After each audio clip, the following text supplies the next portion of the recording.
76 உங்களுக்கு 85. அண்ணா மீது உங்களுக்கு எப்படி பற்று வந்தது?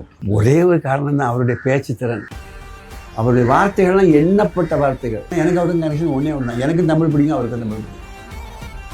மழை தண்ணி இது வரைக்கும் நிற்கும். அப்படியே நின்றுட்டு நாங்கள் பேச்சை கேட்குறோம். மிஸ்டர் அண்ணாதுரை ஒரு டேஸ் ஆர் நம்பருங்கிற போது but my steps are measured at number. Immediate. ஆங்கிலத்திலையும் சரி தமிழ்லையும் சரி அவரை பிடிச்சதுக்கு யாரும் கிடையாது. ஏன் அவங்க கலைஞர் எடுத்தீங்க, அவருடைய பேச்சுமே ஒரு மாதிரி உறங்கிட்டு இருக்காங்க முடிச்சிருவான். ஸ்கூலில் படிக்கும்போது இளைஞர் திமுகன்னு ஒரு மன்றம் வச்சுருந்தேன். அப்போ அவருக்கு மணி விழா நடத்தணும்னு சொல்லி நான் பிளான் பண்ணுறேன். அப்போ வீட்டுக்கு போகிறேன். அவர் உடம்பு சரியில்லாம் பார்க்க முடியாது அப்படின்ட்டாங்க. இது எப்படி அண்ணாக்கு மெசேஜ் போய் எதுக்கு வந்தான் வரசல் அப்படின்ட்டாரு. அவருடைய காரையை அனுப்பிச்சி வைக்கிறாரு. எதுக்கு வந்தேன்னு கேட்டார். இந்த மாதிரி நாங்கள் ஒரு மன்றம் வச்சுருக்கோம், மணி விழா நடத்த போகிறோம், நீங்கள் வரணும் அவசியம். சரி அப்போ நான் சொல்கிறேன் அப்படின்னாரு. இல்லை நீங்கள் பேச சொல்லுங்க. என்ன உங்கள் அப்பா நம்ம எப்படியாவது முடிக்கிறேன்.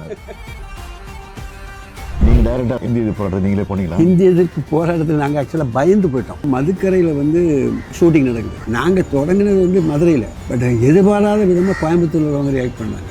அண்ணா கிட்ட நேரடியாக நீங்கள் பேசியிருக்கீங்களா? பேசியிருக்கேன், நான் பேசியிருக்கேன். இவ்வளோ அழகாக தமிழ் பேசுகிறாரு, இன்னும் பிரமாதமாக பேசுகிறாரு அப்படின்னு.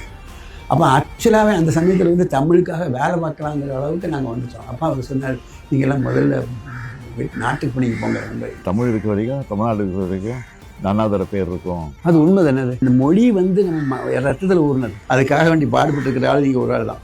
தீ போராட்டம்